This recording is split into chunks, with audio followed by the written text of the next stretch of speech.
Hey, Georgia. Hi, How are you doing today? I'm great. How are you? I'm doing fantastic. How's your day been? Awesome. What was that? How's your day been? What have you done today? I had a recording session this morning Oh, really? and worked out first, then recording session, then I had a meeting, and then I just dashed home now to be home in time for you guys. Well, thank you. You're so welcome. Thanks so Thank much you. for joining us today. Of course, it's my pleasure. Alrighty. And will you be able to get on camera for us? Oh yeah, sorry. It's alright. Uh, it should be happen that. Hi. I'm gonna have to add you in there. Hold on one moment.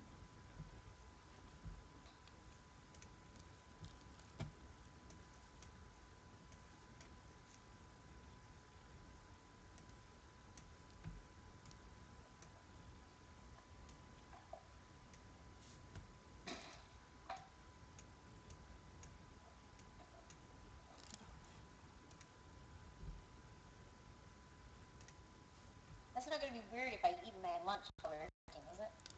Mm, I'm fine with it.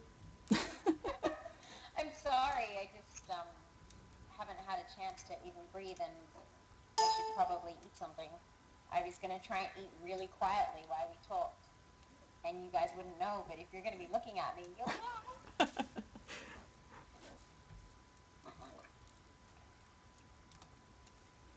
Alright. What are you making for lunch? I was waiting for that question. Salads, seaweed salad, and put chicken in there. Lettuce and cucumber. It's exciting. Oh, good. Healthy, always. Alright. Let's see here. Get that out of the way. Ah, darn you, XSplit.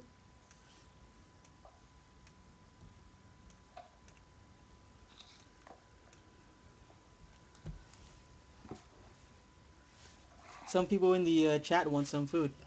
Uh, Let me see if I can make some extra.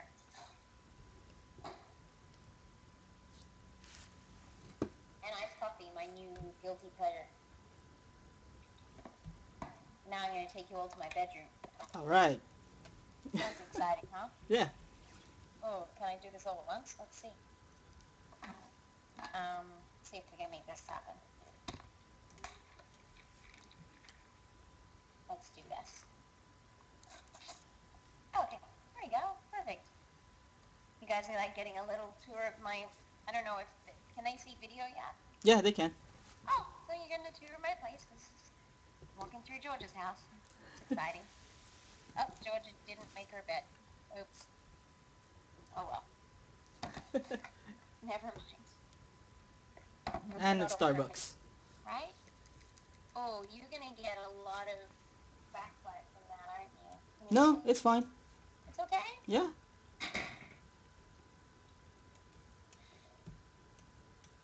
Let's see. Are we good? You guys Yeah. will see? Yeah, Good. we're good. This is how I will sit for the rest of this, I think. Okay then. Well, what recording session did you have today? I can't tell you. Oh, can't. All right, it's a secret. Okay. Sorry, secret things. Yes. But it was fun. It was quick. It was cool. It was definitely, yeah, it was a fun session. Met Okay. some really cool I met a really cool audio engineer that wasn't working on the project I was there working on, but he and I had a lot in common, so we've decided to be best friends. So that's exciting. We're gonna work out together and do some crazy stuff because I'm like super into like all the fitness and all that kind of stuff, and so is he.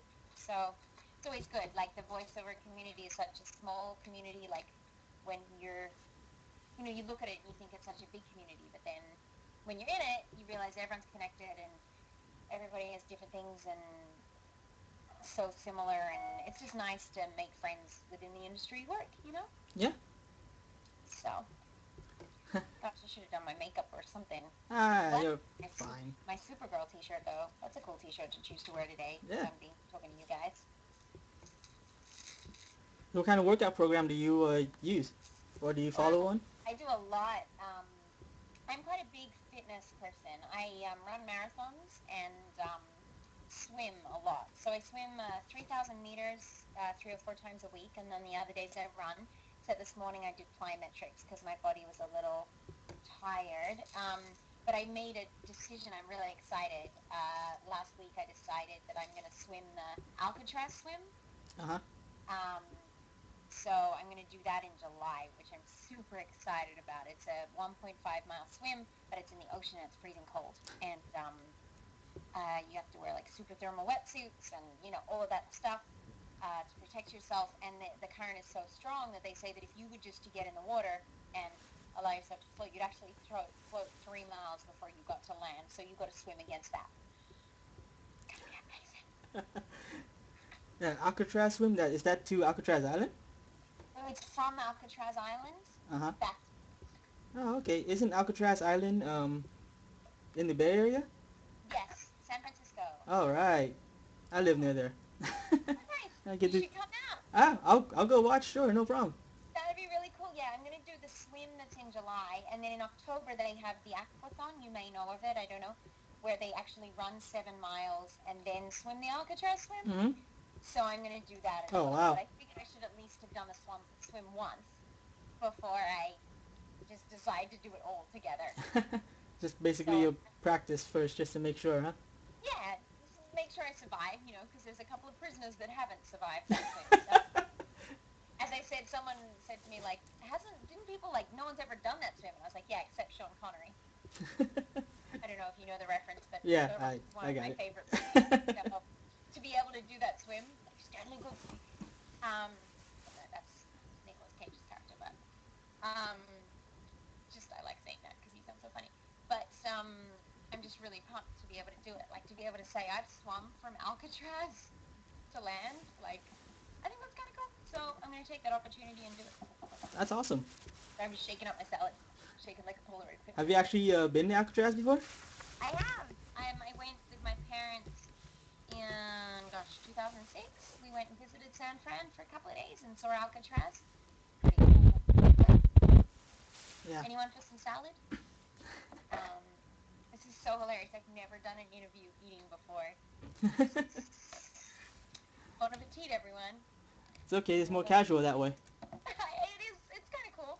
I'll try and be ladylike about my eating, but I can't guarantee it. So I apologize to anyone that is offended by my eating style. Oh, while we're just getting started, what should I say on Facebook and Twitter about this interview? I want to tell people that it's happening. Just say that you're on an interview with ProjectCrystallis. Okay, is there a link that I can send them? Let's see. Anybody in ProjectCrystallis is there a link that you would be willing to send Georgia? Yeah, if someone wants to tell me what to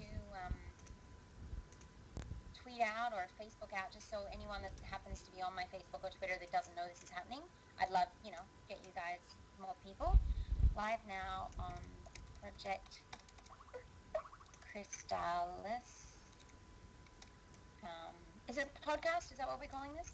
No, it's just an interview. Interview. Cool. I called it an interview. It's not an interview. It's an interview. Not even in Australia would we call it an interview. Okay. I'll wait until we get a word on the link, I guess. Are we gonna get one or? I believe so.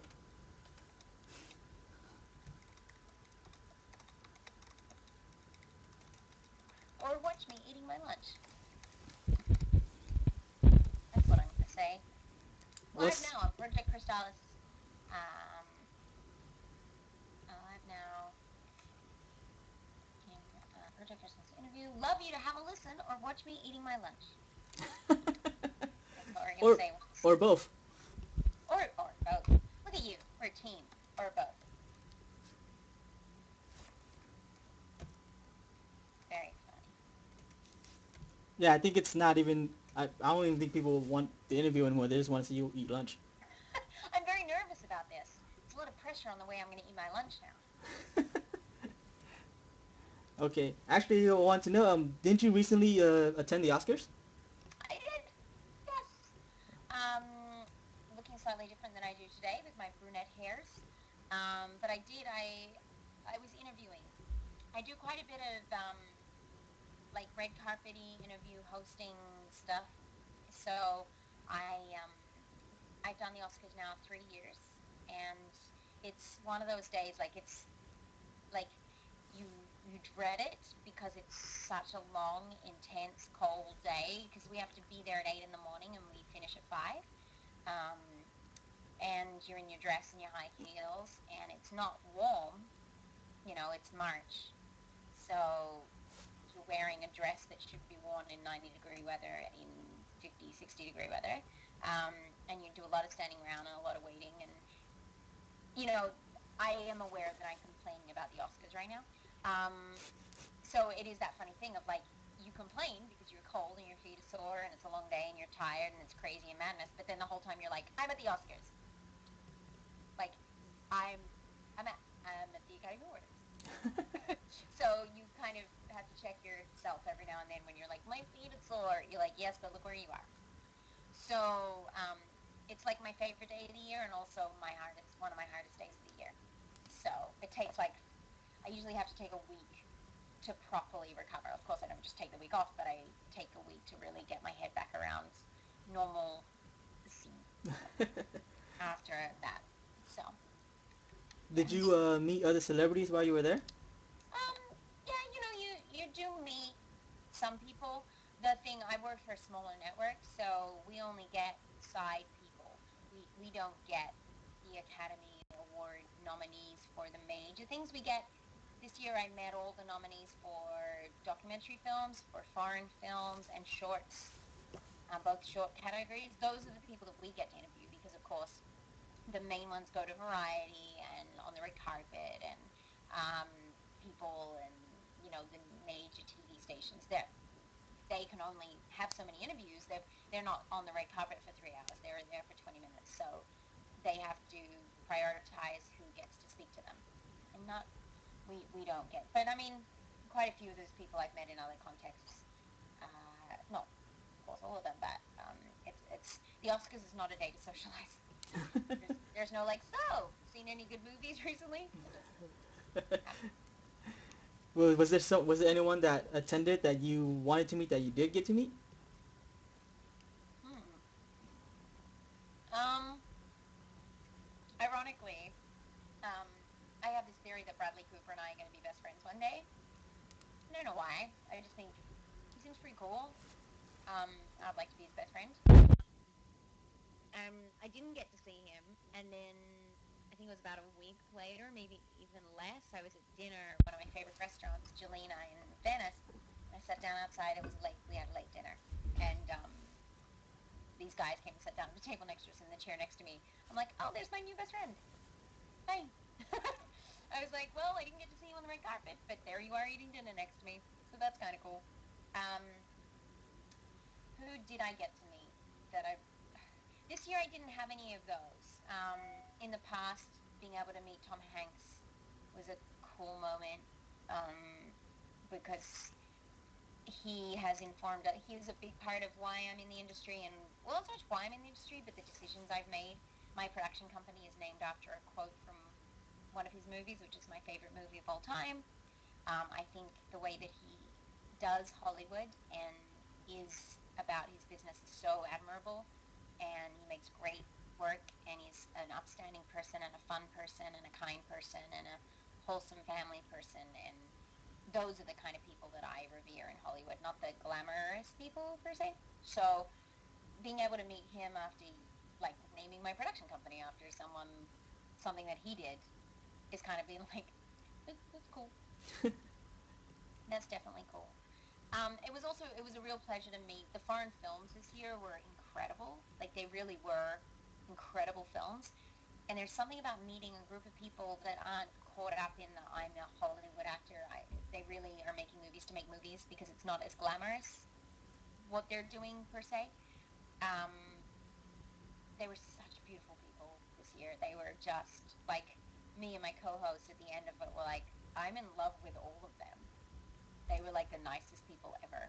So I really loved meeting those people, people that you and I wouldn't know on the street, but they were Academy Award nominated filmmakers and just incredible people. So, yeah. Was there anyone Um, else? Besides the people that you were able to meet, who else would you want to meet? hmm. Mm, there's sort of that thing of like, of course, I'd love to meet all those names that you grow up with. I think there's moments in my career that I've had those things happen where it's like you grew up watching a certain person or um, admiring a certain actor. Perfect example here, without trying to say too much, is my current boyfriend, I guess we'll call him. Um, his best friend is someone that is in a movie that basically got me into this industry in Field of Dreams. And um, when I watched Field of Dreams, I fell in love with the idea of making movies and telling stories like that. And I loved baseball, even though I was just a little kid in Australia where baseball didn't even exist. I just fell in love with the concept of making a movie about if you build it, you will come. Like you can follow a dream, which anyone that knows me in the public light knows that I'm all about following your dream and believing in your magic. So that movie, really, I was like, I want to do that for the rest of my life. Ironically, I've just finished writing a baseball romantic comedy. But so to be in a point now where it's like, I grew up watching that movie over and over again and watching you in that movie, and now I get to talk to you on the phone and you have a nickname for me. Like, this is kind of cool. Those are the moments where you're like, I've always wanted to sort of, not necessarily sort of meet you, but to be that connected where you really inspired a huge part of my life. To answer your question properly, rather than just bragging about who I get to talk on the phone with, I just realized that sounded like I didn't name drop, I didn't say who it was. Um, but the point is, there are a lot of people in this industry who, whether I know that they're good people or bad people, um, I've watched them from the beginning going, that's where I'm going to be. Like, that's where I want to be. That's who I want to be around. So, it's the people, like it's the Robert De Niro's, Al Pacino's, Meryl Streep's. Just when you see them, and my best girlfriend even said it, she was working at the Star Trek premiere a couple of days ago, and Tom Cruise is there, and she said it's one of those things, like, no matter how much we're not starstruck, when you see Tom Cruise, and he walks right past you, you're like, that's Tom Cruise. Like, that's kind of cool, you know? So there's something in there where it doesn't matter whether you're a starstruck kind of person. I don't have a lot of idols. Like, I never had the posters up of actors, or like, I never fantasized about meeting certain people. The one person that I haven't met yet and haven't even come close to meeting, who I really want to, and for many reasons, there's something about the way she always has been in movies that made me I really connected with, and I hope I get the opportunity to meet her one day and just like high five her and go thanks for being awesome, is Julia Roberts. She's someone that I really do hope I get the pleasure to work with, or, you know, talk with, or, shoot facts and details and life and jokes with, because I like her. All right. So yeah, I still don't the link. Where would I'm sorry, I don't mean to be um, Actually, it, can is what the link would work best? I'm asking the other members. If there's a link that you wanted her to post, can you put on chat? and more importantly, where do I find out this chat? Where do I go to this Oh, chat link? actually, it's let me go ahead and get you the link. That'd be great. Because last time Rachel got to like see what you guys were writing, and I was sitting in a car hearing from you guys, and I was like, I feel so out of it. So now that I'm sitting in front of a computer with my salad, I would like to see the chat too. There you are. Thank you. Hi everybody out there, by the way. I kind of just rudely just started eating my lunch and talking and didn't really say hi to everybody. Hi everyone. It's a good thing you missed some of the chat though. So some strange Oh things popped really? up. What did they say? Did they say No, no, no, no. Just Stranger Things. But you became you got bigger fans now because of the movie you mentioned. All the baseball fans out there. Oh my god, I'm such a huge baseball fan. I am such a huge baseball fan. Um, go Giants. Oh, Giants. Oh, yeah. Yeah. Oh, hang on. Hang on. I gotta turn. Shh. It's sorry, everyone. The video that the advertisement that comes on when you open the page came on. Whoops. Um, no, I'm very. Oh, there I am. That's so. Oh, there I am. Hi, me. Um, yeah, I finally got around to doing something that is my dream, and that's write um, a baseball movie. So I'm very, very excited. And there you are. Look, I can see your face. I couldn't see your face this time. Hi. Hi. This is so much cooler. Hi, everybody else. Say my name. Say my name. Luke the Wolf. There you go. Sorry. Oh, this is so fun. Casey, actually, the one you see in there, Casey Jones, he actually likes writing and he also loves baseball. So. Oh, how cool! Well, Casey, this is it's a super fun movie. It's about baseball sort of, but it more uses baseball as a setting for a romantic comedy about a guy and a girl that both love baseball, but she's so afraid of dating anymore because she hates unhappy endings. And so when he asks her out, and she says no because I don't want another happy ending. He concocts this idea that they'll date backwards so that they start with the unhappy ending and end with a happy beginning. So it's called Start with the Ending. Oh, But interesting. ultimately, baseball and their love of Field of Dreams brings them together. So Those are the type of stuff you like to write? yeah, I really do. I like happy movies. However, I just finished I was contracted to do a rewrite, which went for quite a while, an intense rewrite on a Russian Revolution psychological thriller, which is something that I knew, and it was chess based. I'd never played chess. I didn't study Russian history, and I'm not typically your psychological thriller kind of girl, as you may all know. Um, but I absolutely loved it. I woke up every day like feeling smarter and knowing more. I totally studied the heck out of the Russian history and chess. I learned how to play chess. And in fact, if you look over here, let's see, you can still see let's see if we can get this happening. See that? That's my notes and everything on the board over there is how I did that movie. That was like that sat in front of my face for a month. Um, but I just delivered that last week. It's really interesting. It's sort of based in history, which is what I love. I love movies that are based in history, but not necessarily directly. You know, they're not retelling history. They're Mm-hmm. talking about stories we don't know Like, about the historical times. I think they sometimes they call it like alternate history and stuff like that, where things are Yeah, kind of going on that people don't know, or something else that's going on that's not really absolutely.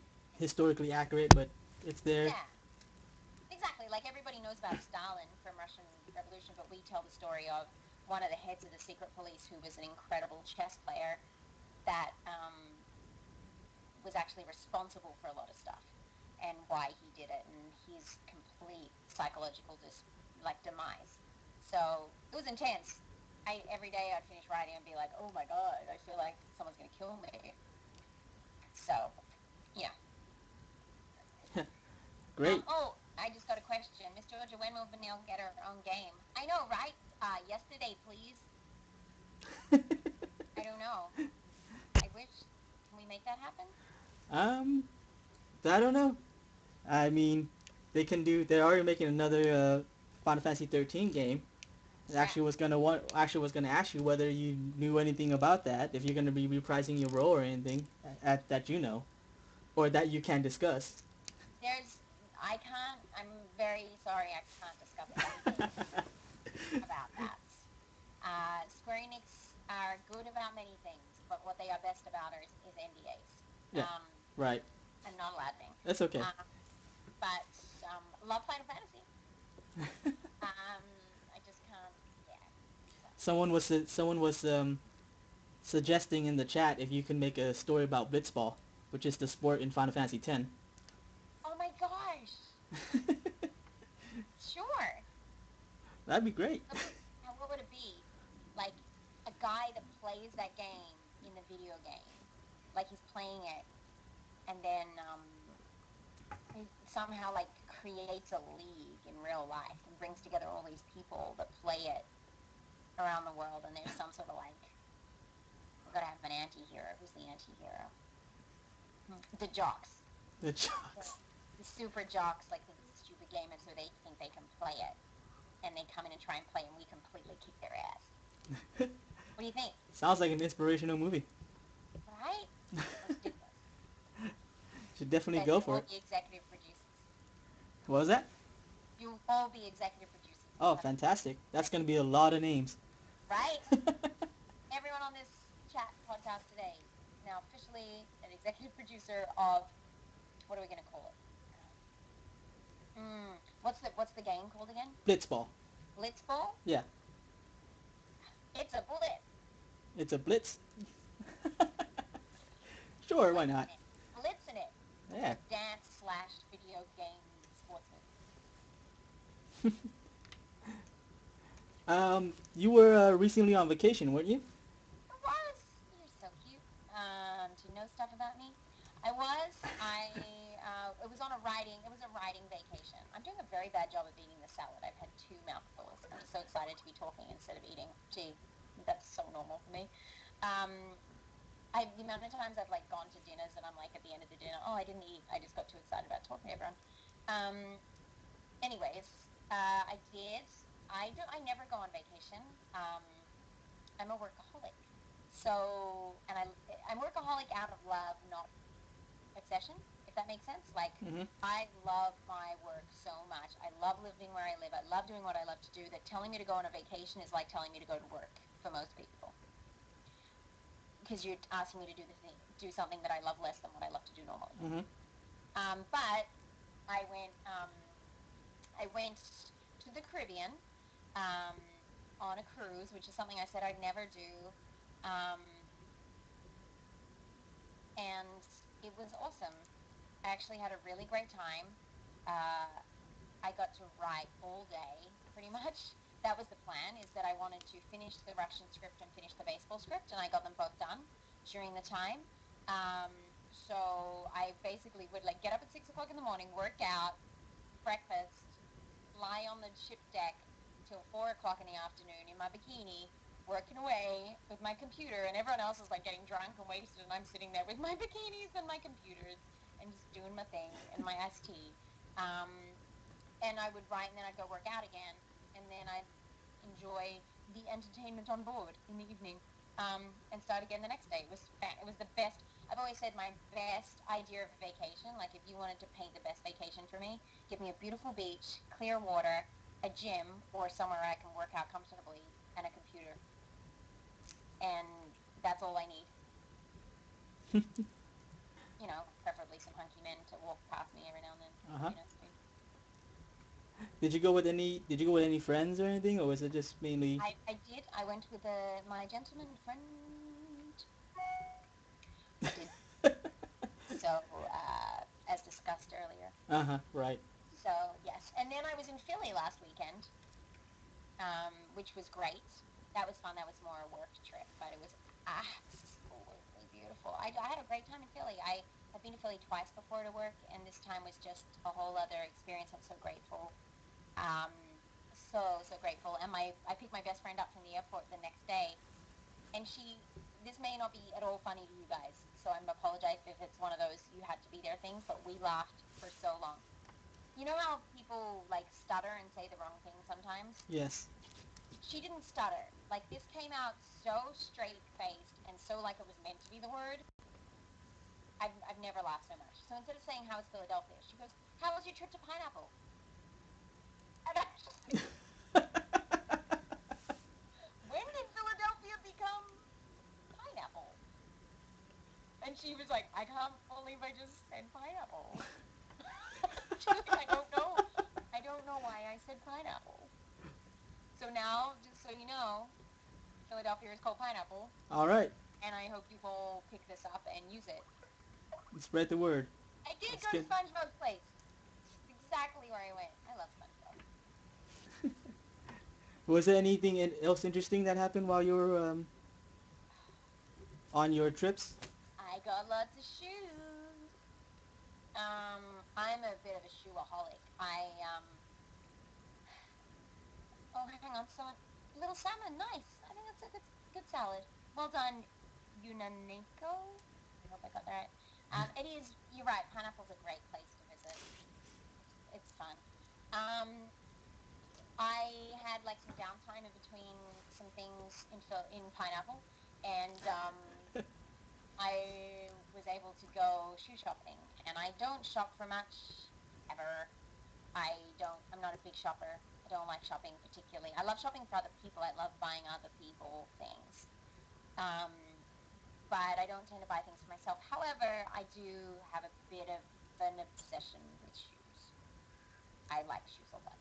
So I went and did like my yearly shoe shop, which was quite obscene in the end. But it was fun and I loved it. So I now have a number of very beautiful, wonderful going shoe shopping on Grand Pulse. That would be awesome. I Next time I'm on Grand Pulse, I will go for a bit of a shoe shop. And when I try the shoes on, I'll be like, oh, these are lovely. Grand Pineapple, oh my God, yes. You guys are hilarious. I love this. That will be Vanille's game, right? Shopping at Yes, Grand Post. yeah. Vanille goes shoe shopping on Grand Pineapple, like Project Crystallis. I love it. Um, So, yeah, I got shoe shopping, went to some of the nicest restaurants in America when I was there. I feel very blessed and very lucky. Um, and in the Caribbean, I mean, I got to fall in love with lots of beautiful, fun people. I love people. So when I meet new people and you're like stuck on a boat with them, you can really get to know them. So made some great friends there, made some friends in Philly of Pineapple as well. Um, and yeah, I mean, it was good, but I got to tell you, this is the thing with me. Like, I get a few days into my trip, and I'm like, I want to go home now. I'm ready to go back to LA. I'm ready to work again. I'm ready to be where I love to be the most in the world. Can I go home now? I'm But done with no this matter, I place. mean, I'm in the Caribbean on like beautiful sun beaches and blue water and like deliciousness, and I'm like, I want to be back in smoggy, tropically LA. So that's the ridiculousness of my life, but it's truthful. Like, I'm yet to go on a vacation where I wasn't happier to be going home than to be there, which I'm looking forward to. Like, I'm sure that day will come, maybe my honeymoon. Just gonna put that out there because I'm getting old now anyway, and Alright. I really, I've started thinking about it. It's so creepy. I was like, oh my gosh, I'm thinking about babies and marriage. I've become a woman. So, Just interesting. wanted to throw it out there that it'd be pretty confusing if you were to confuse a Philly cheesesteak sandwich with a pineapple cheesesteak sandwich. Ah, that's a whole different taste because, oh, uh, that's a very Australian taste sensation. We put pineapple on all our pizzas. hmm. Also Hawaiian, I'm assuming. Yes, and we call it a Hawaiian pizza. I don't like how we did that. Now that I think about it, it's not Australian at all. In fact, I'll tell you one thing.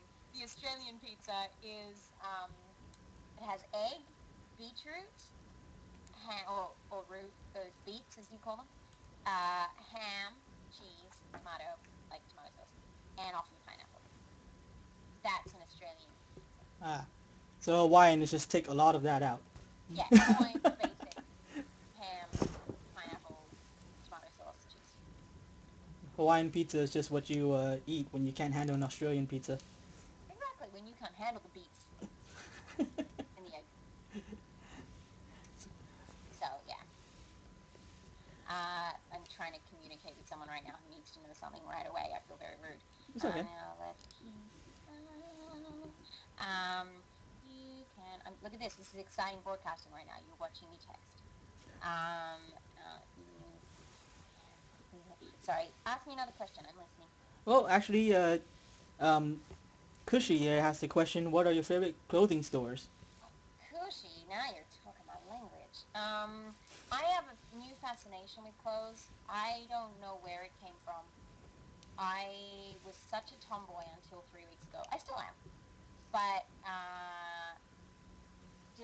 did I not Kushi? No, Kashi. Cushy. Some because someone made a joke that I said it funny. I guess. No, it's Um, yeah, yeah, right. It's Cushy. I hope so. People pronounce my name wrong all the time, so I'm really sorry if I got it wrong. Um, but I really have started. This is another part of me growing up. I think I've become a woman because I'm noticing clothes. And I'm like, unfortunately, developed expensive tastes. Like it would have been really nice if I could have been like an H&M 20, oh, Forever 21. Like that would have been nice. But no, I now like Prada and Chanel and Gucci and Dior and Diane von Furstenberg. I bought a Diane von Furstenberg dress. Want to see it? This is for Gucci. All right. This is what I'm wearing tonight to I'm gonna wear this to I've got my voiceover agent is having a party and I will be wearing this with pink shoes. Um, but yeah, I basically I'm just starting to learn about clothes. So for me, it's like I go online to this store, which is a super cool online store, which is a consignment store and has all the different brands and all the different designer labels. And I just basically look at it all and be like, ooh, that's interesting and nice and different. And like I'm learning what works for me and what doesn't. And I mean, don't get me wrong, I don't have the budget to go and buy all this stuff every day at all, at all, at all. And on another note, I wouldn't. I would donate the money. This is the other thing that I have a big problem with now, is that although these new tapes of mine are expensive, I have committed and care more about donating money and buying things for other people and spending my money on projects and kids that I'm never really going to be able to afford all these things because I'm going to give my money away, which I'd rather do. But it's nice to have a few things, and it's nice to look. So my new, man, I am being long-winded today. My favorite brands from all of this that I've discovered, I really like Dior. I really like Diane von Furstenberg. I really like Chanel, but I find it a little boring sometimes. Um, and I'm in love with Nicholas Kirkwood shoes. I think they're the coolest thing ever. If you like, even if you don't like shoes, you should check these shoes out. They're like wearing pieces of art on your feet. They're crazy, or like architecture. So, and I'm of course a Louis Vuitton fan, like every girl in the world is. So yeah, I mean, I like fun clothes. I don't have particular brands because I'm learning. And if any of you guys want to send me suggestions, I know from what I've seen, a lot of the Final Fantasy fans, girls in particular, but guys too, have incredible fashion sense. Like you guys, when I see your pictures, when you get add me on things, and like I see what you guys are doing, you're always wearing really cool stuff and really interesting things, and that's what I like. I don't like, black on black and boring things. I like fun, exciting, like cosplay more than anything. Oh, Georgia, please say everything is okay. What? Huh?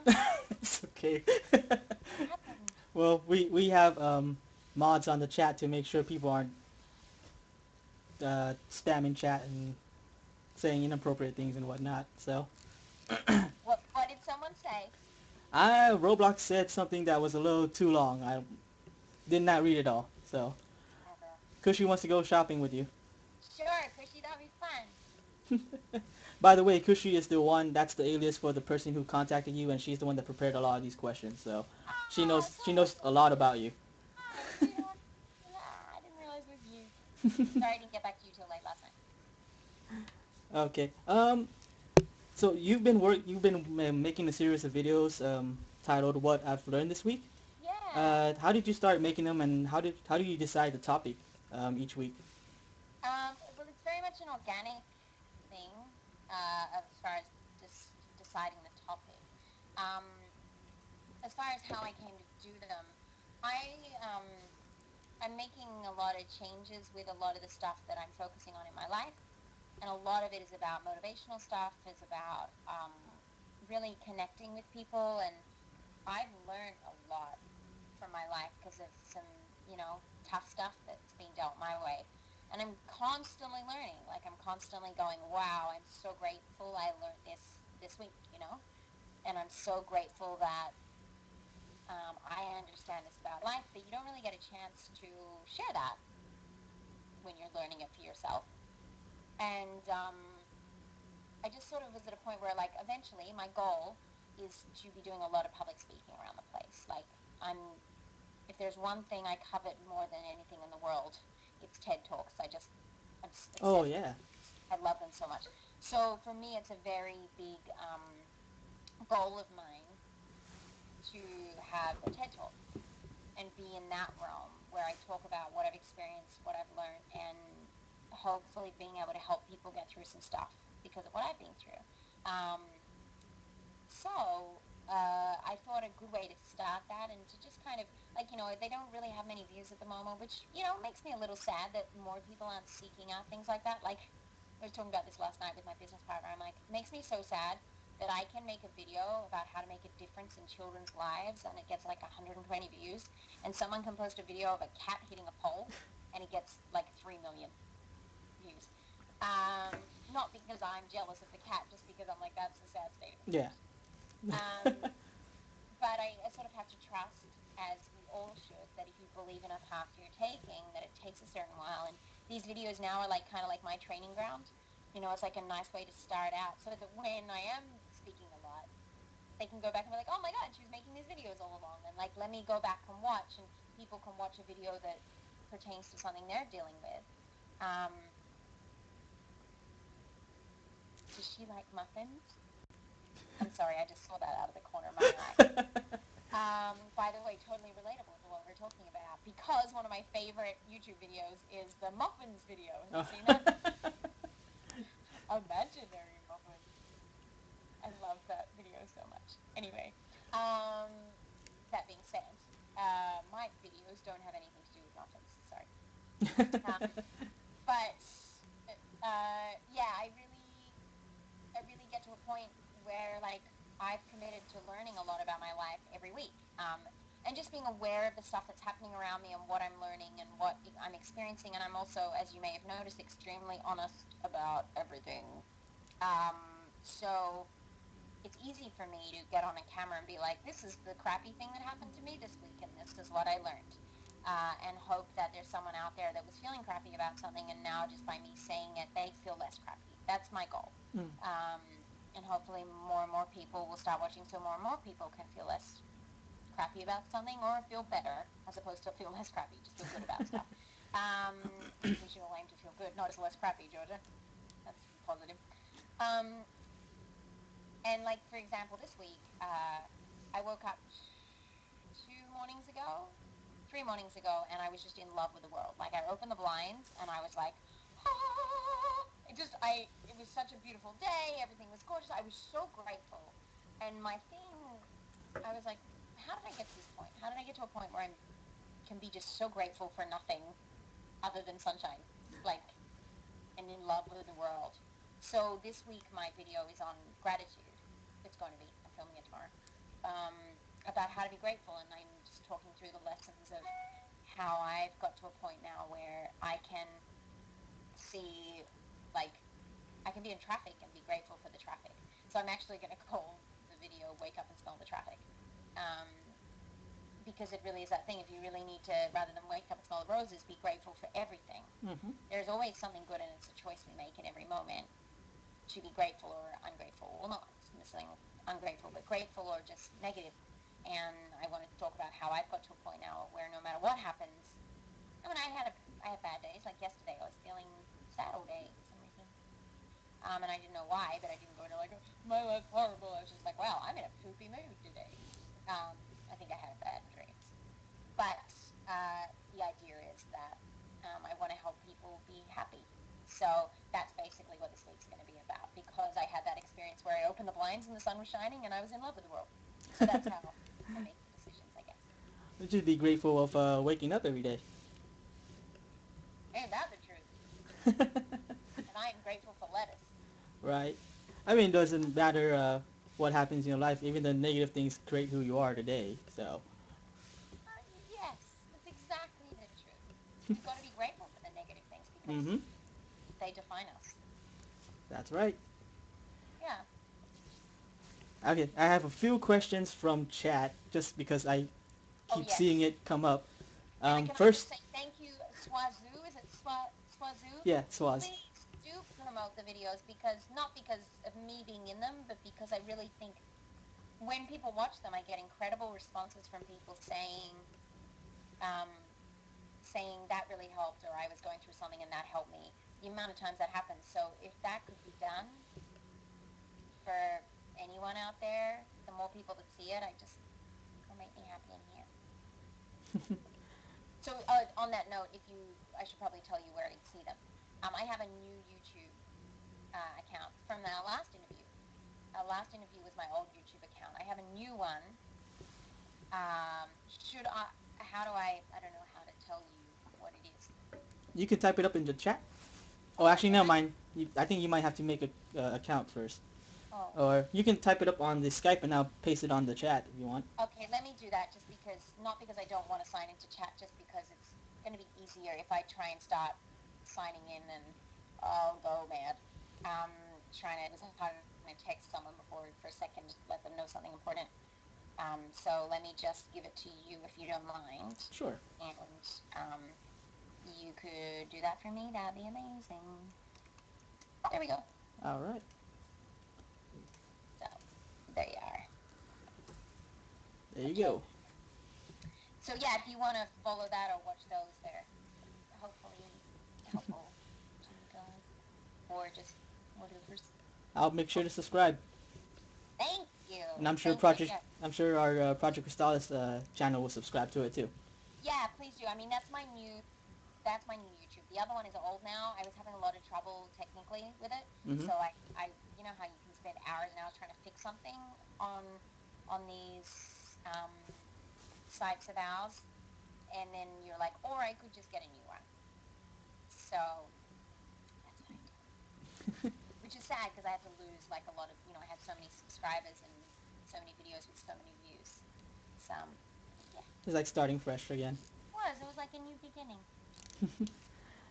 There are a few questions from chat that I'm gonna ask you just because they keep popping up. Number Uh-huh. one, do you like turtles? Yes, I love turtles. Um, I love turtles for a lot of reasons. Um, I I've never like been overly passionate about turtles per se. Um, but I like to draw them. They're fun to draw, Oh. and I just think they're so cute how they just take their time about everything. That's something I like about turtles. I hope that answers the Yeah, question. that's fine. Do you like Japanese history? Oh yes, so much. And thank you for bringing that up because I had some very specific focuses when I was studying history. See what I did there? That's a Final Fantasy reference. Uh, I love that I did that without even meaning to. As it came out, I was like, yeah, that's a good word.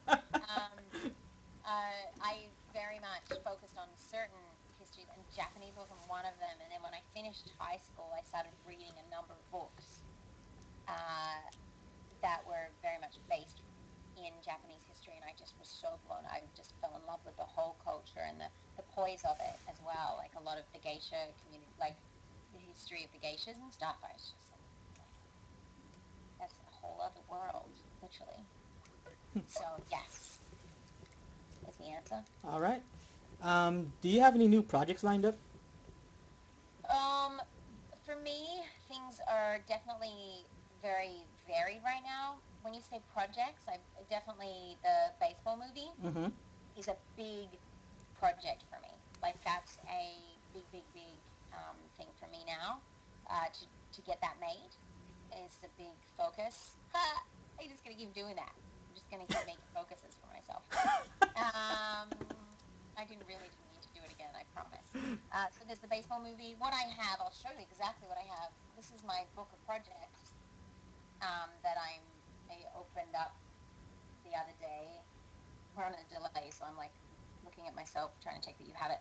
Um, with all the different projects that I'm now working on and all the steps that need to go into them and everything. So the baseball movie is a big one. I have a kids show called Lemonade that I've been trying to get made for a while, which I want to focus on, which is basically a talk show encouraging kids to take lemons and make lemonade out of them. So that I'm going to try and raise some money for and get made. My movie, which is kind of been a big part of my life for 4 years. Some of you may know about it, Baby Let Your Hair Hang Down, which is a documentary about my journey with alopecia areata, the autoimmune-related Mm-hmm. hair loss that I have. That movie has come out since we talked last. So that is now out for sale. You guys can go to babyletyourhairhangdown.com and see it there. And it's just been incredible. Thank you, Casey. I just saw that. Gosh, you guys are great. Love you guys. Um, so yeah, it was fast, wasn't it? ProjectCrystallis. I agree. Um, so I made that movie. It's out. It's had incredible response. Like the people that have seen it, it's just been so beautiful. So now I'm focusing on how to get that out more. Like we're talking to some pretty big press people at the moment about leveraging off that with more press and more stuff, helping kids and adults be okay with themselves just the way they are. And that's where, like for me, the speaking is another big project. Um, as far as acting projects go, I don't have anything major. Oh, I'm going to be in a movie. I've got two movies that I'm going to be in soon. Uh, One is called About, which is basically chronicling 15 people with their individual stories and making a movie about them. And they took the alopecia idea and have tried to sculpting a bit of a story out of that, which is really great. And the other one's called Ladybug, which is a psychological thriller. I'm not sure what I'm doing in that. This guy just saw me doing a thing that I was doing a video blog for a while called DGU in Review, and he saw me on that and wanted me to be part of it. So I'm yet to know what I'm going to do on that, which could be exciting. Um, Everything is okay. I said it. Is that okay? Yeah, that's fine. I don't know why I have to say that. I don't worry about it. Good. I think ignorance is bliss with this one. Um, Sorry, I need to eat at some point. This is so bad. Um, anyway, uh, so those are big projects. I'm getting into fitness modeling. That's a new big project for me because I've been working out so much and really focusing on that part of my life. So that's going to come into being important. And yeah, I mean, the projects are sort of, I work across so many different areas. And I've started a new nonprofit, which is exciting, the I Am Spartacus Foundation. My company is I Am Spartacus Entertainment, which is that quote that I was talking about before from the Tom Hanks movie, the amazing movie That Thing You Do, which is the best movie ever made, if you ask me. So Georgia holding a muffin, really? Amazing. I should mention here that I'm gluten intolerant, so I'll have to make it a gluten-free muffin. Um, anyway, uh, getting back to I Am Spartacus, in the movie That Thing You Do, whenever anything impossible happens, they say, how did this happen? And he says, I led you here, or I did it because I am Spartacus. So for me as a kid, the concept of I am Spartacus meant doing the impossible. So I sort of took that on with my life. And then when I started my production company, called it I Am Spartacus Entertainment, and always had the very clear goal that I was going to start a foundation as part of that.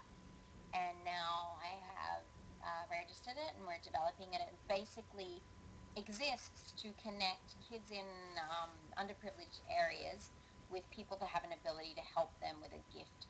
So, like if I have a dance school that wants to offer a scholarship to a kid that is very skilled in dance, but their parents can't afford it, I connect them.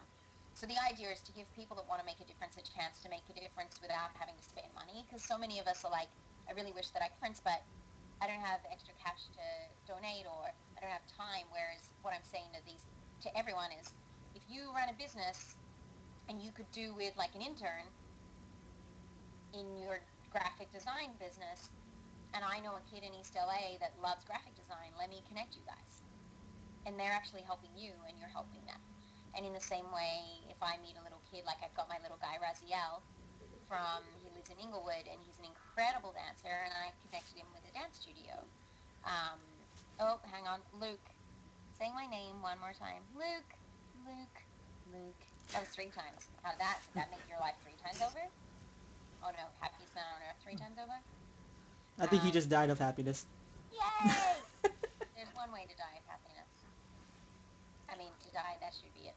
Um, anyway, so I'm now getting into the whole new thing, but I'm very against the concept of non-profit per se.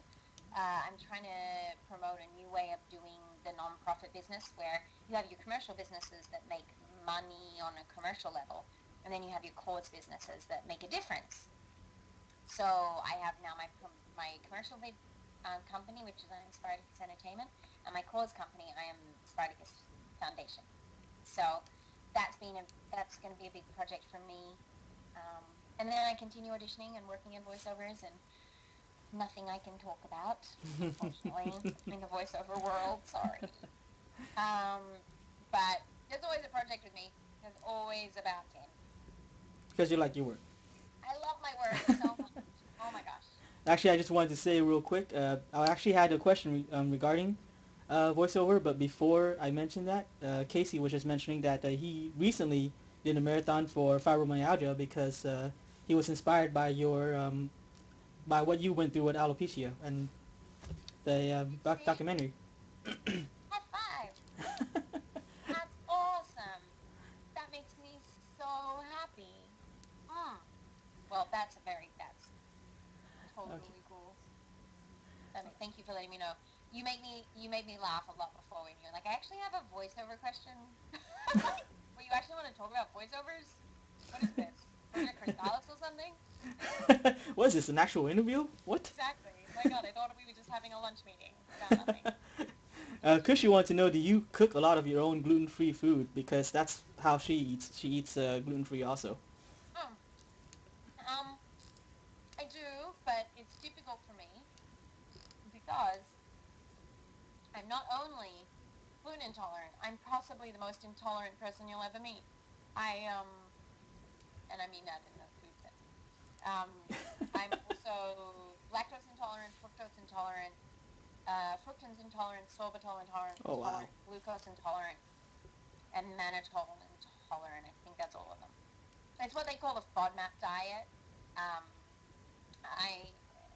I, my stomach hates me from the years and years of the eating disorder I had. So, as a result, it means that there's a lot of food that I just can't eat without getting a really bad stomach ache. So, like, I can't have any like dressings on salads. I can't have a lot of different fruits. I can't have a lot of.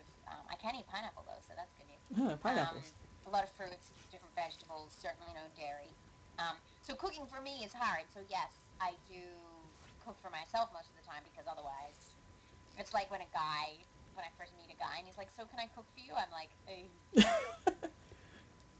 "Let's I'll not do I'll that." give you the recipe.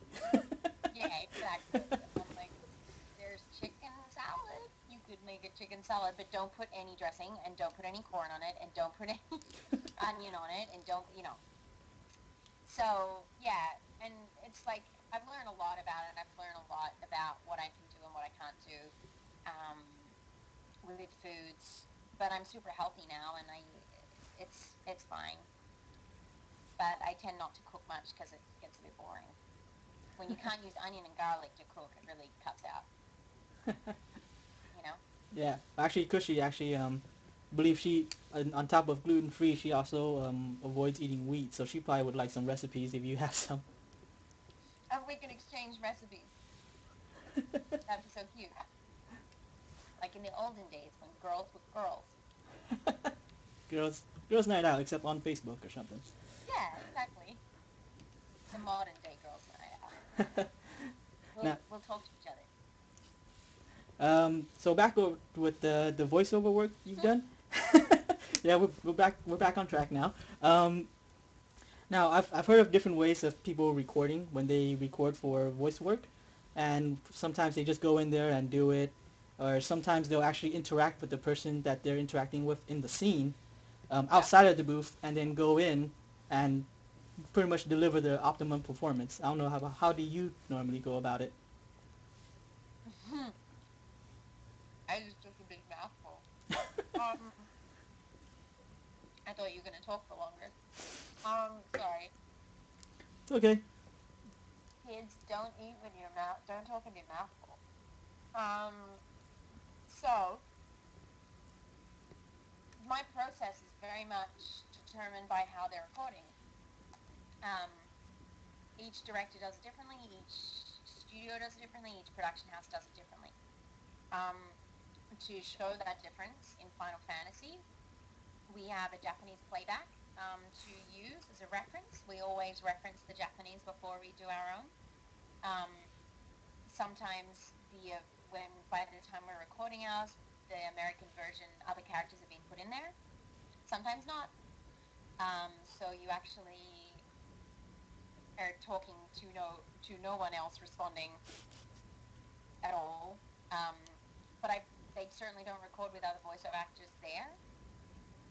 There's never a time where I think I mentioned this in the last interview. I hadn't even met any of the other Final Fantasy actors Mm. until I finished the job. Um, so it's all very much script in front of me. The director usually says what he's looking for, and then we deliver the line a couple of times after you're given the Japanese as a reference, and then it's about getting into a time frame as well. So no matter how great your delivery might be, it might be too long or too short, and you need it to fit the file the same length as the Japanese, because of course it needs to fit. Right. So that's Final Fantasy, whereas Star Wars, we don't have any visual and we don't have any playback. So once again, you're certainly not working with another actor; it's just you. But you just get given the script and you get told to go for it, and you do it, and it's quick and it's fast paced, and you have to create a lot more because you really don't have anything to go by. But I am yet to actually work on a job where I had another actor in there with me. Oh. I've auditioned for a number of commercials where they auditioned us together, which suggests to me that the people that did the job would have done it together. Um, if, but I don't know. I don't know if that is the case or whether they just were auditioning people together to save time. But I've never done a voiceover job where there's been more than me in the room. Okay. And Hi, darn. Ninja Mouth. I just saw that out of the corner. Yuna's leaving, by the way. Oh, bye. Bye, Yuna. What working environment has been maybe your favorite? Uh, um, I would have to say by the time we finished Final Fantasy 1, well, like 13-1, the first one, Right. uh, we've been working so hard on that together. I got to know Jack and Joe, the producers slash directors, so well, and like all the guys that were involved. I mean, it was 6 months, once or twice a week. That by the time we finished, it was just such a warm, fun, playful environment that's definitely my favorite working experience. Because no matter how great people are when you start a new voiceover job, it takes time to acclimate to the people and just feel comfortable and relaxed. So I think that experience by the end of it, Jack and Joe are quite interesting and fun, and they're kind of very witty and sharp. So if you're not on your best game, you might take them as being a bit like rough at Mm. first. So once you get used to them and that playfulness, it's really fun. So yeah, I would say that Final Fantasy, uh, first one, first 13, Final Fantasy 13, in fact, uh, would be my favorite. Especially because, by the way, I got such an incredible chance with a lot of dialogue and a lot of work from that. So there's something creatively challenging and fun, you know, with that you don't get on a smaller job or a quicker job. So yeah, there you go. Long-winded answer again. It's okay. I'm pretty sure everyone's enjoying it. Well, you have an extensive background in stand-up comedy. Um, Thanks. what or who was your influence into, or for your comedy acts, and how did you get into it? Um, well, my influence in stand-up comedy, believe it or not, is Billy Connolly. He's my biggest influence. I don't know if you know who Billy Connolly is. I've heard the name. I don't think I've ever seen any of his or heard Yeah, any of his I work though. recommend it highly. One of the most fascinating things, it's like this guy, no joke, is a bigger celebrity in other parts of the world that he has more money than the Queen of England. Huh. He has a castle. If I tell you who he is, you'll go, oh my god, that guy. He is in Harry Potter. He's in Lemony Snicket's. He, what's his name and character? Someone else will be able to tell me his character in Harry Potter. I keep forgetting. Um, but he's been in a lot of movies in America because Mm-hmm. of who he is. But like when he does movies, it's a pay cut from his stand-up comedy. He makes so much money off stand-up comedy, and he is so naughty, and he swears all the time. I can't even believe, like, my parents, that's what we grew up watching. My parents are so conservative. They're like librarian, dentist, so straight-laced, and yet every Christmas we'd sit down and watch Billy Connolly's new DVD. Um, so he's really dirty and rude, but the thing that I loved about him more than anything is that he's had a really dark past. He was an alcoholic. He came from an extremely, extremely poor family. And he talks about it very honestly and openly and really takes that and makes good of it and makes fun of it. And he doesn't have bits. Like he's got famous bits now because of doing them on stage, Mm-hmm. but he just tells stories. Like he'll get on stage for 90 minutes. And he did it in Australia when I was still living there. He did 7 shows in a row, 90 minutes each, and he did not do one bit twice. Huh. He just told stories 90 minutes every night. Wow. He's just a funny guy. So I really he inspired me. And then there's an Australian comedian called Adam Hills that also inspired me because he was very clean and positive. And ironically, I ended up dating his brother for a year. That was funny. When he's like, by the way, my brother's in the comedy festival too. I'm like, who's your brother? And he's like, Adam Hills. I'm like, oh, that's funny. I actually met Adam before I met Brad because Brad wasn't in Australia at the time, and Adam was. And I went up to Adam. He's like, "You're Georgia." I was like, "You're Brad's brother." That's funny. I'm gonna go meet him in New Zealand in a week. Uh, yeah, very funny. But to answer your question, I do really like George Carlin. Um, he does. I could see them coming up. Yeah. He does a very funny bit about hair. Um, Jeff Dunham is very funny. Russell Peters is also hilarious, and I couldn't help but notice the comment about Dane Cook. Yeah. And I'm going to watch my words very carefully here. That he's not a man I admire. He is not a man that I promote. I enjoyed his stand-up when he first started because it was so irreverent and Yeah. so fun and so positive. But the person he is, with what he has been given and the opportunities he had to make a difference in so many people's lives. Like kids were obsessed with him. And what did he do? He went and sued his brother, I think it was his manager, or his dad or something. And like he gets on stage now and says the most horrific things. Yeah. Just not funny. Like I saw him a couple of weeks ago. He got on stage. It was so great because he got on stage and everyone's like, "Oh my god, it's Dane Cook," and I was like, "Oh, this is gonna be messy." And he's not really that funny anymore because he's just Yeah. not funny anymore. He's He changed. started out really well, but then it just Oh kind my of god, went I loved really. who he was initially because he was like a rock star and he's happy. Now he's super negative, and then he gets off stage, and then this guy who you guys all have to check out if you haven't seen him. His name's Crystallis. He's on Whitney. He plays the boyfriend in the TV show Whitney. If you've seen Whitney, um, I honestly believe he's the funniest stand-up comedian currently working in Los Angeles.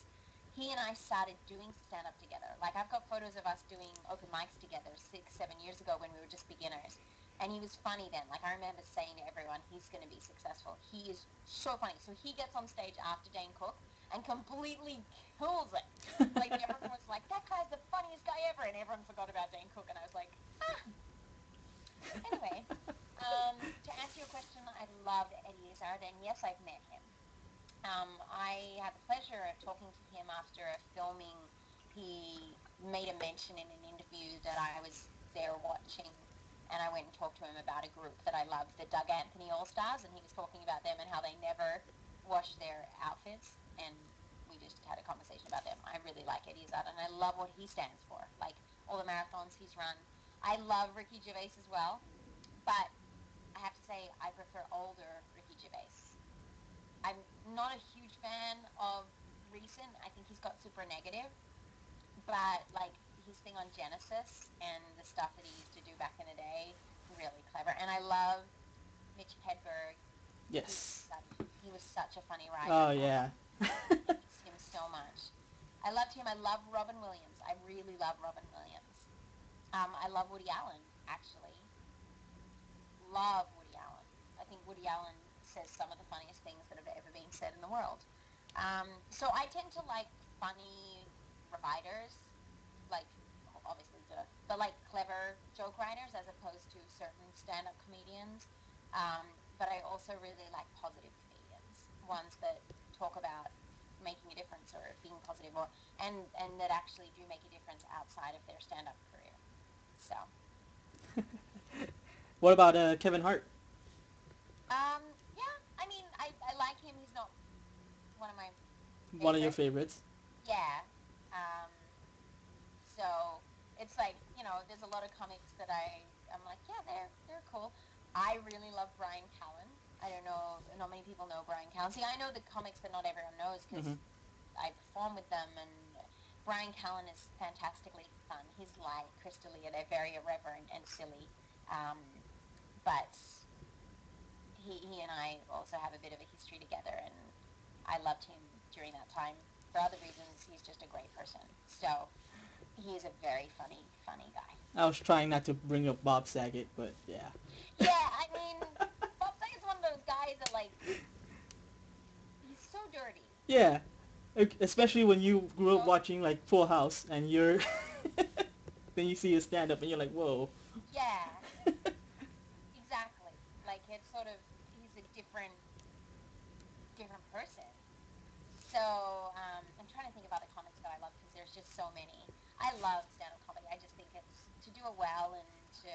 I mean, there's my friends that I adore, like Chris Porter. I think he's so funny. Kyle Cease. I think he's so funny. Um, but I just feel I need to mention them because if I don't, they'll kill me. Um, because they are hugely funny. It's just there's some joke writers where I'm just like, you are unbelievable. Like that is just an incredible thing that you just did. So I'm sure I'm forgetting a couple of people, but if you ask me my influences, definitely Billy Connolly, Robbie Williams, Robbie Williams, hilarious. Robin Williams, not Robbie Williams. Although I do love Robbie Williams. Robin Williams, Mitch Hedberg, and who am I forgetting in there? Woody Allen is my influences. But those would be them. Funnily enough, no girls. Like I say that, I'm like, what about the women? I did love Rita Rudner. Rita Rudner, when I was younger, I thought she was very funny. But I never really watched female stand-up comics. So Yeah, I still watch Mitch Hedberg every now and then. he's so good. Oh my Yeah, gosh, it's that so thing he bad. does It's where he's miss like, his stand up. I like to play my music really loud late at night so that my neighbors will knock on the wall, and then I say, that is not a door. Go around. I love. He's so. He just thinks. I mean, to be fair, he was on so many drugs that he thought of things that no Yeah. one could think of anyway. But nonetheless, I appreciate him very much for the things he thought of. And I liked Bill Cosby as well. I should say that. I just adore Bill Cosby. I still think one of my favorite jokes from Mitch is the temporarily stairs. Yes, that's so. Oh my god. Sorry for the convenience. Yes. Oh my god, it's so true. And there's that other one. He does one about a door being locked at all times. This door must Oh remain yeah, closed at it's all times. what It's the like door never sign. close door, more war. I need to go back and watch some of his stuff. It's so true. um, how often do you go back to Australia? Well, to answer that question truthfully, I used to a lot more when my boyfriend lived there. Um, I was dating an Australian last year, wonderful, amazing, fantastic boy, which meant that I wanted to go back more, obviously. So in the past few years, I've usually gone back like twice every year, but I get a feeling I'm not going to go back for a while now. My brothers are coming to visit me in a couple of weeks. Um, I love my family, but I just also, as I've discussed a number of times, love being here. So I don't have any plans to go to Australia just yet. So I may only go like one time this year, maybe, or yeah, it's like twice a year, once a year, pretty much. Um, but I don't feel drawn to Australia um, the way you might expect being an Australian.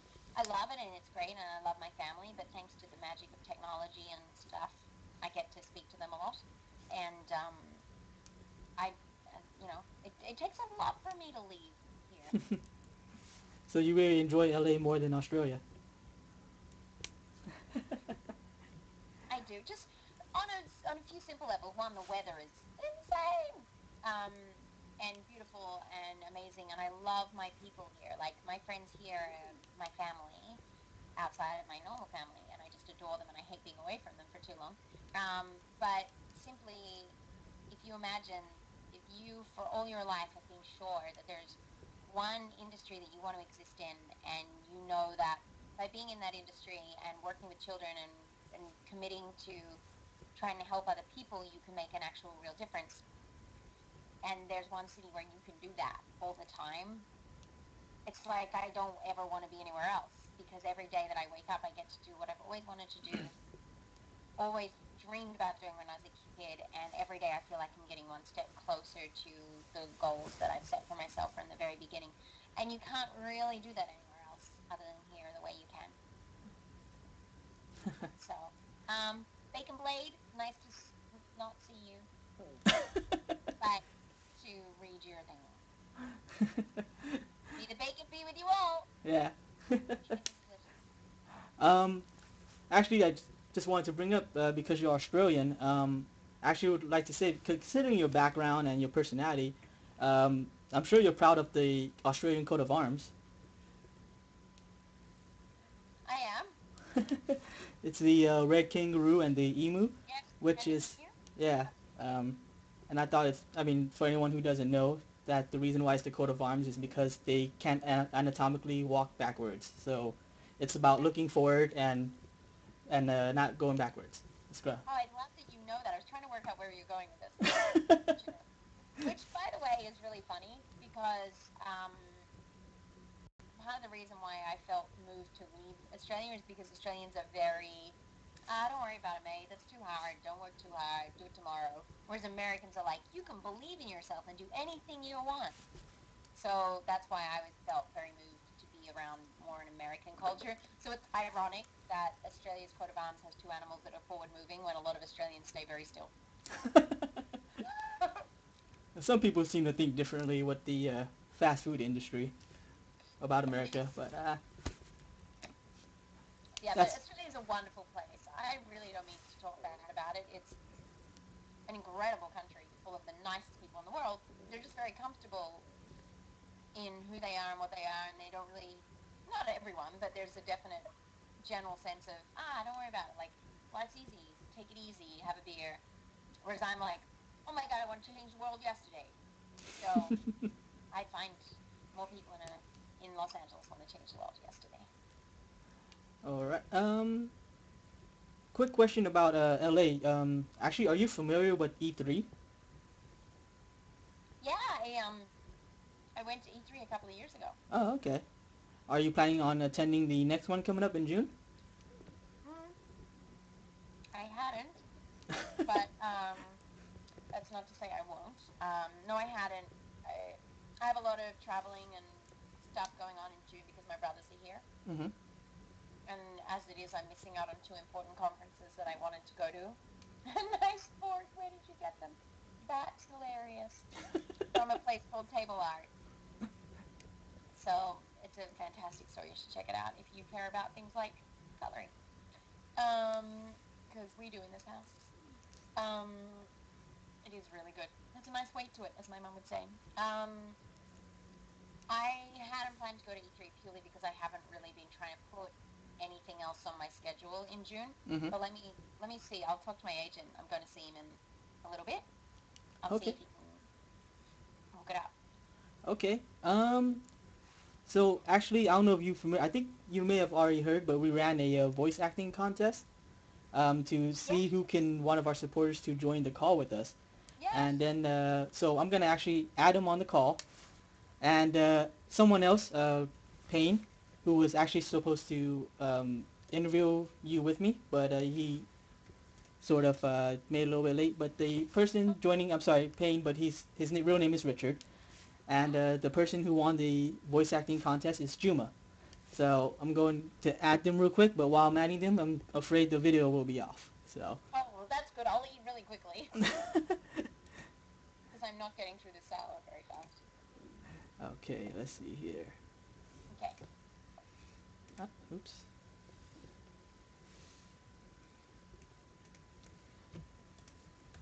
So let's.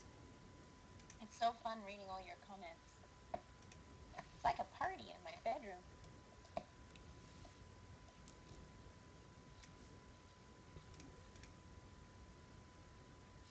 Muffin. Yeah, by the way, congrats, Juma. Is that it? Yeah, Yep, Juma. that's really cool. Hello? Oh, I hear a person. That's Juma. Hi, Juma. Me? Hey. What's up, guys? Congratulations on winning, Juma. Thank you, thank you. That's super cool. Yeah, I tried really hard on that one. Ah, He actually did some really good voices too. Yeah? Yeah. Do you want to yeah, do they were some alright. for Georgia, Juma? Yes, please. Oh, right now? Yeah, why not? If you don't want to, you don't have to. I know what it's like to be put on the spot. But if you want to send me a link to the winning, if I could like listen to it or something some other time, that'd be great. No, I could do it now if you want. Oh, okay. You could do that too. Alright. I'm gonna do Sephiroth from Advent Children. Okay. Alright, here we go. The last thoughts of Geostigma's death. Those remnants will join the livestream and girdle the planet, choking it, corroding it. What I want, Cloud, is to sail the cosmos with this planet as my vessel, just as Mother did long ago. Then one day we'll find a new planet, and on its soil we'll create a shining future. So Nice. yeah, That was good. That's intense. it's all right. He's like, it's I. Yeah. Oh, I thought that was pretty good. Yeah, I try. I had to practice it a lot. Yeah, but that's practice makes perfect. It's funny, the first time I did the voice, like, I recorded it, and I was like, yeah, that sounds pretty good. Then when I played it back, it was like, that does not sound like me. Who is that person? That's not me. Mm-hmm.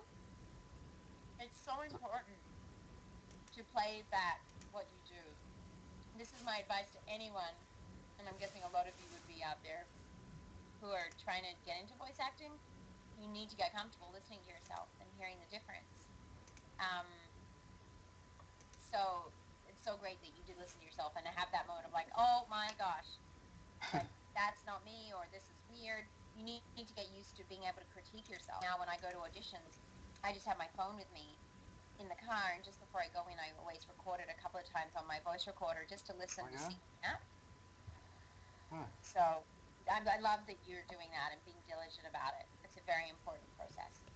Yeah, yeah, definitely. And Richard's in chat now. Oh, Hello. hi, Richard. Hello. I didn't want to interrupt Juma do his awesome voice acting scene, so I muted my microphone. That's very sweet of you. Thank you. Actually, Hi, someone Richard. was No, you have someone to call was me Payne. She can call me Richard. Oh, sorry. Hi. someone was asking earlier, what's your favorite music or artist? Oh, me? Yeah. That's the funniest. I'm an idiot. I'm like, oh, I thought you meant Richard. Um, my favorite artist. Oh God, there's so many. I am a huge music fan. I like, you know how some people are obsessed with movies? Yeah. I'm obsessed with music. I come from a classical music background, so it depends what day you catch me on. Um, I love Mozart and Bach and Handel, and Telemann. I'm a Baroque musician, so I love that classical kind of music. I love Ravel, all of that kind of thing. I also love really good jazz. Um, I'm very much into Jacques Lussier, um, Oscar Peterson, Jan Gabrek, like jazz stuff. But then I absolutely love also the singer-songwriter stuff um, from old school, like James Taylor, Paul Simon, Stevie Wonder, old Nice. like old school people. They're the people that I really vibe with most of the time. But then I'm also like in love with some new people, like Andy Grammer, um, Gary Go, Philip Phillips. His new song is awesome. Um, there's a group called A Fine Frenzy, which I have now on my radio, my Pandora radio, Fine Frenzy, and Andy Grammer radio, and I just rotate them. If I love like the crooners, I was obsessed with Harry Connick Jr. when I was little. Um, I really have a completely diverse, like I love Jethro Tull and Ian Anderson, and I like Peter Gabriel, and I like, like the most random you could possibly ever imagine kind of stuff. So it depends what day you catch me. I also love like Juanes. I love Spanish, like South American music. Um, so yeah, that's what I there's so many. I couldn't even begin to try and explain what I like when it comes to music. But if you told me that I could only go to one more concert of my life, despite the fact that I've seen him so many times, I'd probably go to see James Taylor or Stevie Wonder or Paul Simon. Those would be the three that I would. I mean, of course, I can't go to a Mozart concert. Um, I mean, I can go watch someone else play Mozart, but Mozart's been dead for a while. So, except I'd choose Bach over Mozart, funnily enough.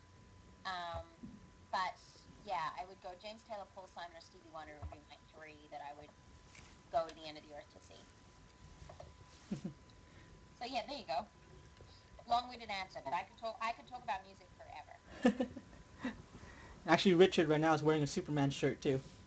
So. No way! Yeah, it's a black Superman shirt. It's black and yellow. Oh, sorry. It's white and red with the Canadian maple leaf in the middle. That's so cool. Do you know I'm wearing one? Can you see? Could you see that before? I could see it before, yeah. Ah, that's so cool. I played Supergirl on Jimmy Kimmel, so I consider this to be like my day off outfit. It's like a casual attire, jeans and a Supergirl t-shirt, as opposed to the whole outfit. Well, I have enough Superman t-shirts to last me a whole month. No way, that's cool. That's really cool. Yeah, I love Superman and Supergirl. I love all of those guys. So You've yeah, been on I know you've been on Jimmy Kimmel before. I've actually been there. That's also in LA, isn't it? yeah. Yeah. I remember Did you going. go and watch a taping? What was that? I went Oh, one. I went while they were taping. Yeah. yeah, very cool. I went mainly because of the band that was performing at the end. Oh, who was performing? Dredge. Oh, cool. Yeah. Very cool. Yeah. Actually, I Yeah. think Richard had a game he wanted to play with you, Yeah, but I want to play a word game with you, actually. Awesome. Before that, Actually, though, during the last interview that we had with you, I wasn't around for that one either. I couldn't make it. But I had this little word game planned out where I would say 10 things, and you would just say the first that came to mind. Word association, it's one of my favorite. before that, though, I actually want to see whether you and Juma would be willing to do some kind of voice acting scene together. Sure. I don't uh, know how, but yeah. I don't know either. Maybe chat can vote, can choose on something, and maybe show you a video, and you guys can try it out. Yeah, I mean, if you guys could actually find a script online, maybe. Oh yeah. Oh God, please don't pick anything outrageous. Well, the funny thing is, you probably have more of an understanding of the characters and what they're supposed to sound like, and I'll just be making something up. So that could be hilarious. It's okay. I'm sure anything would be fine. Yeah. Even if someone wants to write a script, that would be funny. Oh yeah. Oh, so while chat is figuring that out, or maybe one of the Project Crystallis members can choose something while they're working on that. You and Richard can play the word association game.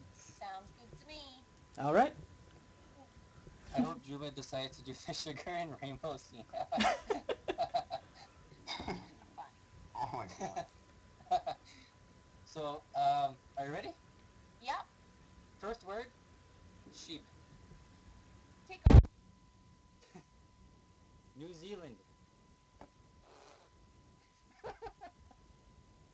Is that a word? I don't know if that's a word. Yeah, whatever comes to mind. Cool. Mr. Rooters. Sex. Pickup line number 2. Ah, you guys, you're funny. Yes. Fosters. Nice. Yeah. Aussie Fix-It Chick. Oh, fun. Digi U. In review. Sugar and rainbows. Lollipops. Lightning returns. Word not coming to my head. Ah. Lightning returns. Sad. That was the last word. Oh yeah. Nope, not didgeridoo. Digi U. Yeah, different. That's funny though. You should hear all the things that my friends call that. They're like, "How's the didgeridoo thing going?" Or the didgeridoo thing. I'm like, "It's didgeridoo in review." We could play word association forever. That was really fun. I can Last go on night, for... last night my boyfriend person, um, we haven't had the talk, so that may sound funny when I say that. He and I played the funnest game on Skype. We basically were playing with the phone, the text to word, text to voice, where you write something and it puts it in voice. And we were just writing things and putting them in all the different voices that you could possibly get. It was so much fun. You guys should try it. It's really funny. Anyway. Is that it with that, Richard? Yeah, that was... I can go on forever, though. Literally, I can just name objects that I see around me. That might actually be funner, because you might be like, why is that in your... Exactly. We'll get to understand you a lot better. Go for it, man. You want to keep playing? I'm all up for it. Okay. Credit card. Money. PlayStation 3. I need to get one. Speakers. Loud. Wireless keyboard. Water damage. What's this thing over here called? Caffeine chocolate bar. Delicious. Headset. Falls off.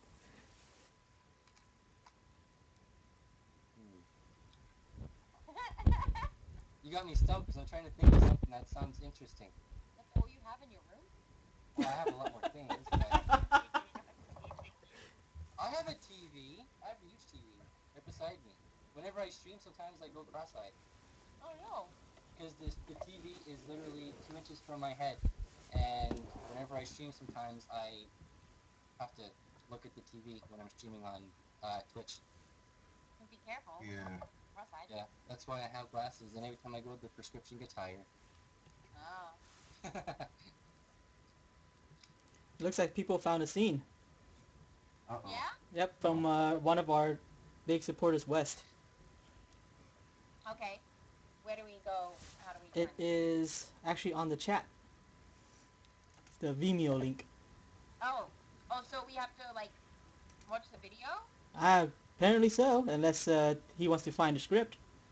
Because that might be a little Oh, hard. wait, actually, Cushy has something too. It looks like this is a script, an actual script. A script would be better, I can say that much. Because, if you have a script, then we can read it. Yeah. And do video live action would be pretty hard. Yeah, a script would be better. Yeah, well, there's a script. Cushy posted it on the chat. Oh, yeah. Go Cushy.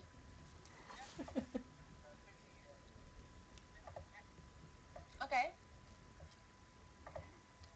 It's a Vanille scene. Awesome. Oh, wow.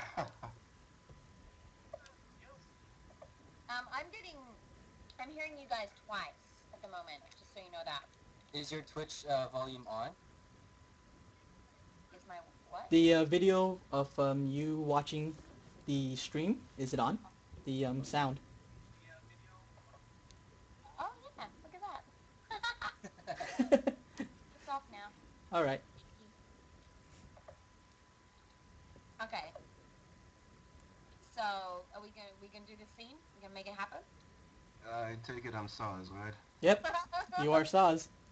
Yeah, Don't but be like I didn't think I was Vanille. No. But who's gonna be the reporter on television? Richard can do that. Right. Okay. All right, Richard. Yeah. And you have to be a young man and a young woman as well. Do I? Yep. There's Where? young, Oh. young woman.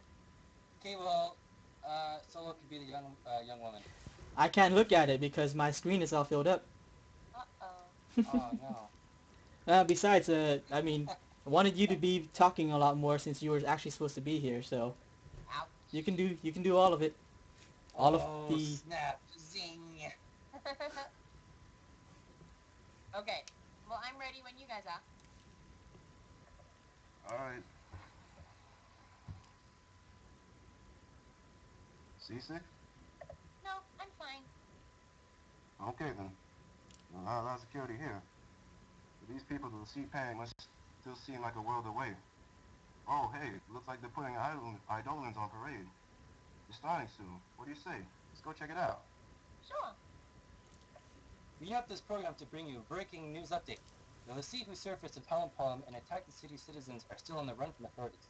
Sanctum soldiers are tracking their location but have yet to engage the fugitives. The presence of hostages has been confirmed. What's wrong? It's her.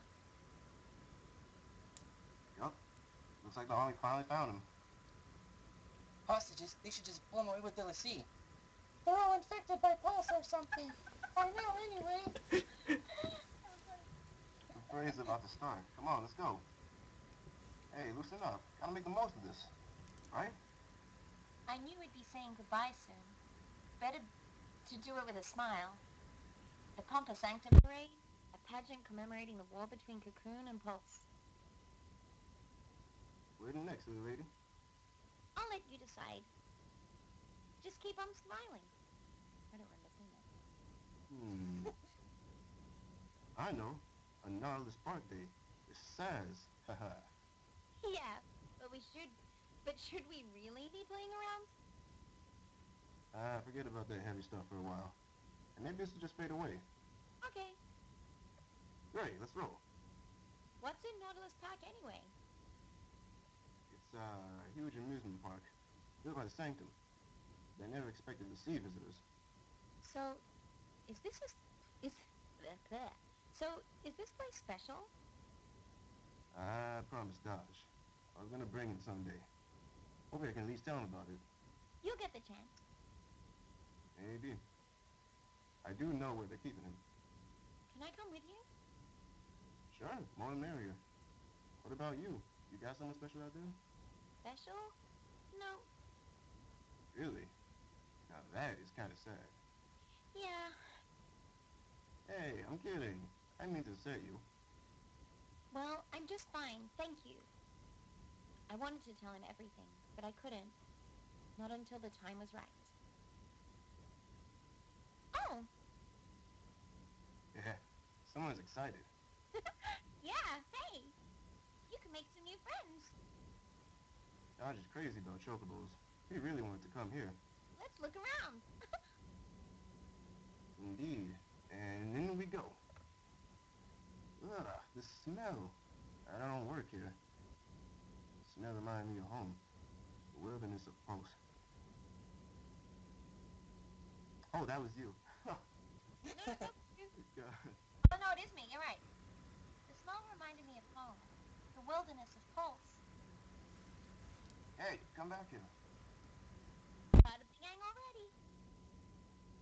Uh-huh. Always good to be among friends. The fun times are doubled, and your worries still far away. Nothing ever seemed as scary when you had someone to share it with. Yep. You're still number one, of course. Of course. Thanks, Vanille. Now, when I see Dodge, I can tell him about the chocobos. He's being held by the military. SciComm, you mean? Yeah. Since he's a cocoon to sea, they're running tests. They're trying to figure out his focus. I'm... I'm turning myself in. I know they execute the sea, but hey, they're not total monsters. They'll listen to a final request. They have to. Before the end, I want to talk to Dodge one last time. I want to tell him about these chocobos. I want to tell him about everything I've seen. But wait, Saz! Listen, I don't want you to worry. You're not part of this. You have plenty of time to split before I surrender. That's not what I meant. I'm sorry, Vanille. I'm tired of all this running. But you can't. What about Daj? He's on the sea because of someone from Pulse. You can't give up without getting revenge. I know who it is. I know who's responsible for the accident. The accident on your ride. And tell me,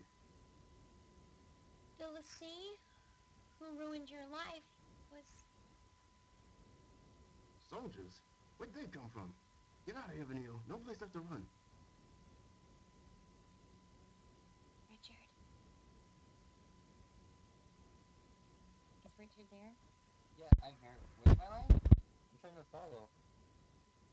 On the bot. You gonna be Daj? Oh, Dodge. Oh, I kept reading Oh Dodge, my okay? God. Alright. Fine, I found you. Daddy, got you. That was awesome. Dodge, why are you here? Because we promised. But how'd you get here? Dodge, wait! Come back! Dodge! Not you! Not you, Dodge! Take it away, Richard. Oh, I'm about to. Give it. The capture of undesirables. It seems that was your son's focus. Dodge fulfilled it admirably and served Cocoon in the process. You should be proud of him, Mr. Catsroy. Dodge was a great help. He could sense power from pulse origin that let us monitor you. Words can't express our gratitude. The data he provided on enemy Lassie was invaluable. And speaking of gratitude, we enhanced the surveillance footage from the energy plant. Those are the pulse Lassie behind what happened. The picture's a little grainy, but I'm sure you recognize that one. We spent so much time together. You? Yes, the young lady's terrorist assault on Uri Gorge is the reason Dodge was made a Lassie. Ironic, isn't it? The very girl you're protecting is the one who stole your son. No! Shall we finish the job? Or would you prefer to... You get to go again. Oh, it's me again. Colonel Nabat, what now? Follow them and observe. Why did I even try to run? What was waiting wasn't something I could change. You are cold-blooded. Lying so people would trust you. Using them as shields. How many you gotta drag down with you? A coward and a killer. The people you use don't get to live. Why should you? Tired of living with guilt? Then die with it. Vanille. My name is Vanille. I'm a Lassie from Grandpulse. And to everyone on Cocoon, evil. Shoot me. For your son. Don't you even? You think you die and that's that? You think you die and everything will be sugar and rainbows? Then what can I do? What do you want from me? If I can't live or die, what do you want me to do? Don't ask me. You figure it out. I don't know. Neither do I. It's over.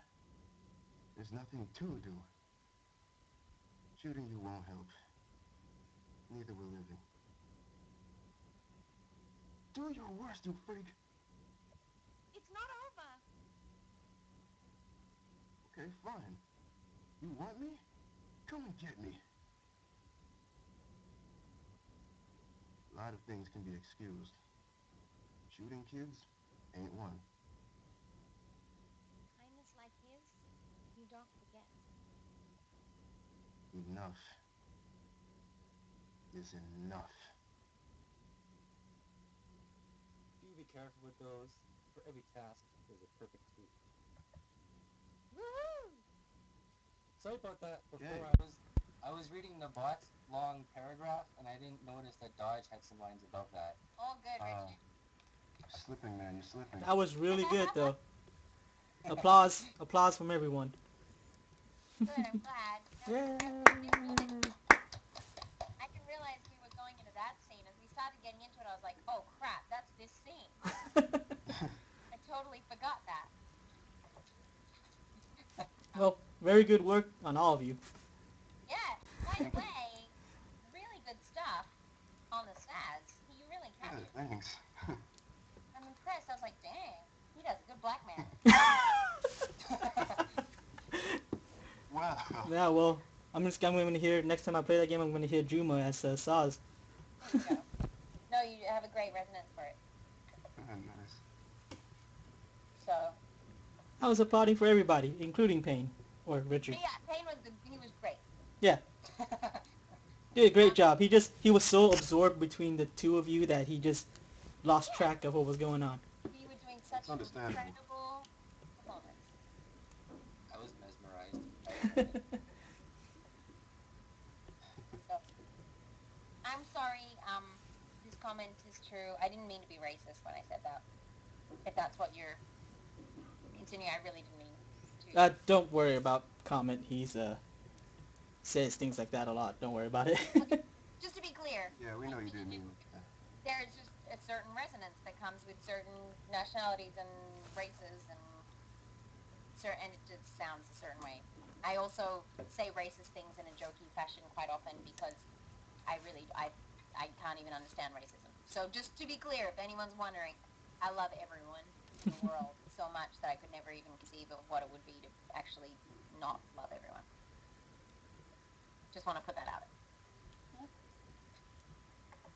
But anyway. I love every race but Falsey. I hate Falsey. Yeah. Yeah.